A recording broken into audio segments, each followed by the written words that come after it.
one last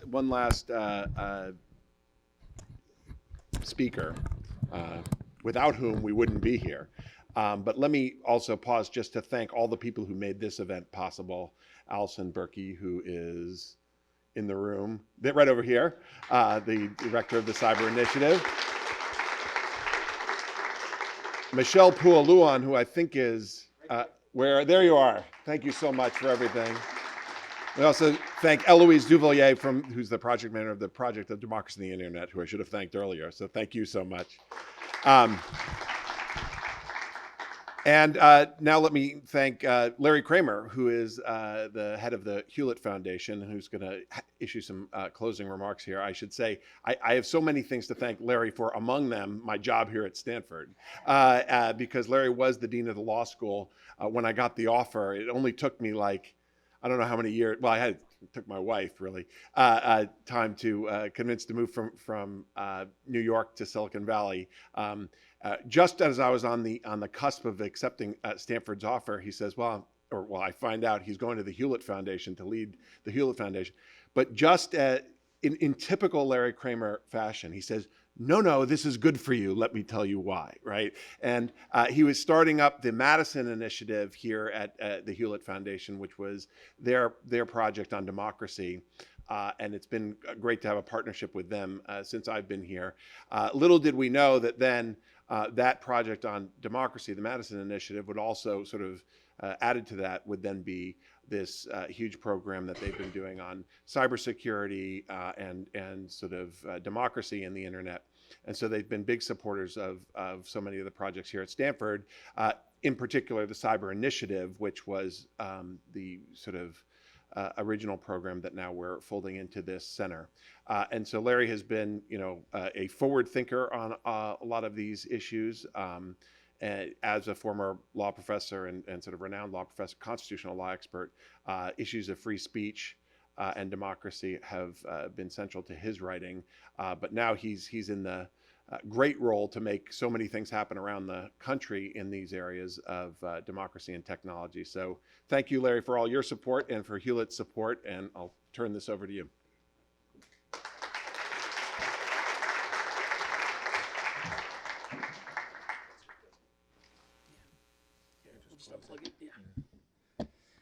So thank you, Nate, for that kind introduction. He looked over at my notes. He said, "Oh, now I have to make a kind introduction." And I should just add thanks to Nate on top of all the other thank yous that he gave, and to Eli Sugarman, who works with me at the Hewlett Foundation, and to Mike McFall, without whom none of this we wouldn't have gotten here, and Dan and Allison and everyone else who's helped get us here today. So as I thought about this, and of course everybody started to stand up, and Nate's like, no, one more speaker. I'm like, oh, great. So my remarks sort of could have been the opening remarks, and instead you can think of what I'm about to do as sort of a toast for the reception that's about to follow. So I just want to sort of explain some of the background about how we got here, and what we hope for out of this. So as Nate mentioned, we helped launch the Stanford Cyber Initiative, which is the predecessor of this new policy center, in late 2014. And for the past 4.5 years, have been following and supporting and watching Stanford's progress leading up to today's progress. And I will say, especially looking at the crowd here, I'm so excited to see this emerging, as well as to be able to be here to help celebrate it with you. And I think you should all especially be really proud of what you've accomplished, and excited for what we can do, what you can do going forward. I really am. So let me explain. I got to the Hewlett Foundation in late 2012. By early 2013, we had work in nuclear security. It was a long-standing thing, and that's an important issue. No question about it. But as I looked at it, the Hewlett Foundation, weren't doing anything that I regarded as hugely significant in that field.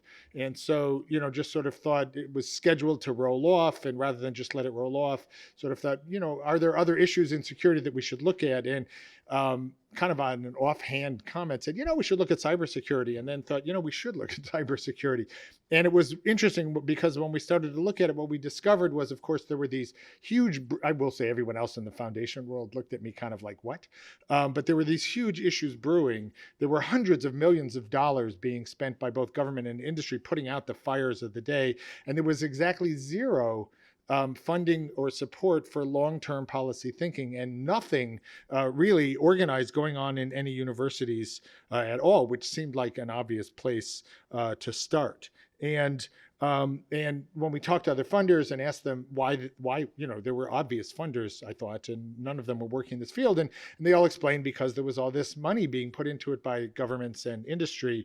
But of course, none of that was going into the kind of long-term step back policy thinking, so every decision that was being made, and there were decisions being made every day that had huge consequences, but they were all being made without any sense of where we were trying to go. And as I like to say, some people, it's a really bad idea to build a path without any idea where you're trying to go to.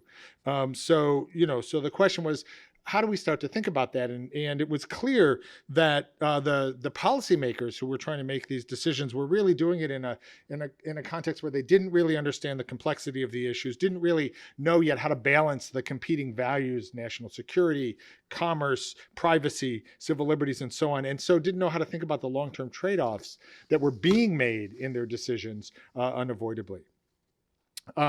So here was this missing field, essentially, to provide policy frameworks, to help structure thinking, to address the issues of the day, to produce people who could go work in these institutions and carry the work forward, and to drive more balanced policy decisions and strategies. And in the meantime, of course, the problem was exploding.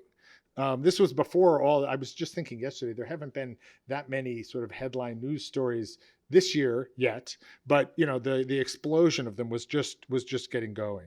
And so, as we entered the field, as at the time the only foundation or philanthropy funding in it, we adopted a stance which we still hold to, and I think is the right stance. We don't have a view on what cyber policy ought to be. We don't know the answers. So the idea became, can we create institutions that will generate a field that will provide the kind of go-to place for people in government and industry when they have problems to go, that they can go to for reliable analysis data and information. And so against that, the background, the board initially authorized a $20 million to build the field, which really was very little. And the thought was, well, how are we going to kickstart this? And so we asked them and received permission also for an additional $45 million, which we used for 3 initial anchor grants to 3 universities that we thought would be the best places in which to really kickstart this effort. And the idea was, where else can you go to do all of the different things that need to be done and to get them sustained over time? And so the 3 original universities that we funded were Stanford, Berkeley, and MIT, all 3 of which were really strong across the whole array of disciplines that you need. And so we basically went to those universities and said, look, actually, I can say this was really fun. I got to call the 3 presidents and say, I'll give you $15 million. All you got to do is come back to me with a proposal. That was really fast. So I called them in September, and we had to make this grant by November for internal budget reasons. So it's like, so you got about 3 weeks to come back to me with a proposal, but it doesn't have to be very specific. We're going to just give you the money as general operating support. All we really want is a plan to support innovative policy relevant research. Key to us was to include a curriculum element that would involve educating and training students in the right mix of policy and technology that they're going to need to work in this field, and to provide a place where you can convene the diverse stakeholders to share ideas and information. So here's $15 million. You can spend it as you choose over a 5-year period, flexibly. And the only conditions we put were sort of meet those and have a plan for when our grant is done to continue these centers. And make sure it has a physical space, because I had been inside a university and it makes a difference whether you have a physical space or not. Now, what we've seen is all 3 of the grantees have had real success. This is the culmination for Stanford, and that's why it's so exciting to watch it evolve. But also, one of the things we counted on that has happened was other universities were never going to just cede the field to those three. And so that would set up some competition, and they would go out and raise their own money from their own sources. And we've seen that a number of other universities have launched similar efforts based in one form or another, or mimicking in one form or another, one of the three universities that's happened. So today's launch, for us, for me, is exciting because it's Stanford really taking a huge step forward to grow and develop this field. And as I say, I give huge credit to Mike for making that happen. It's a difficult process in most universities, knowing Stanford as well as I do, with all of its strengths across programs and across schools, getting that all corralled together and working together in the way that was necessary is no mean feat. So, here Stanford has finally,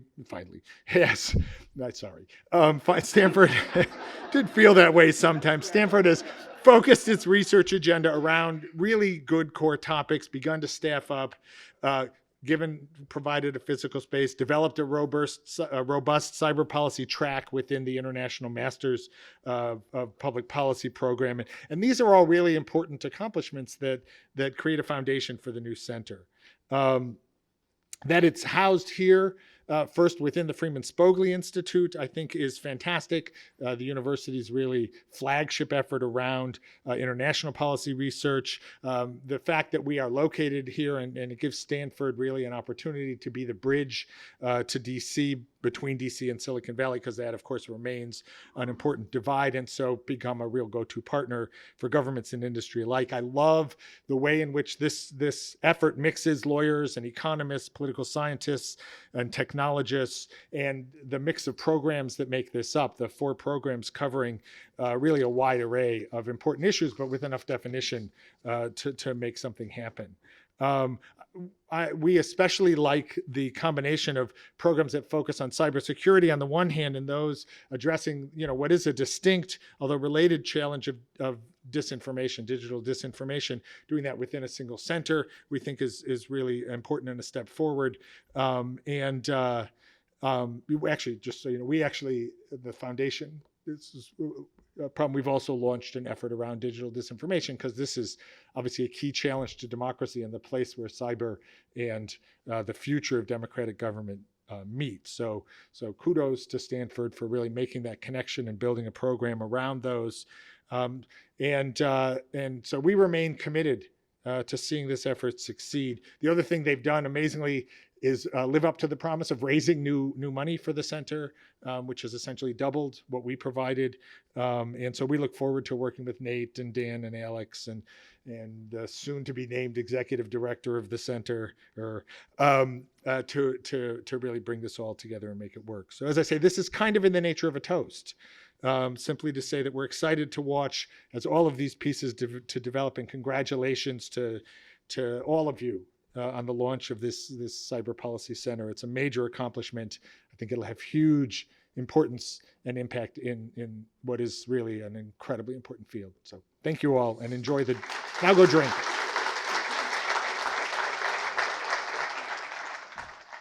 I'm not going to give a speech, but there are 2 historic events today. First of all, thank you, Larry, for those remarks, and thank you for being here.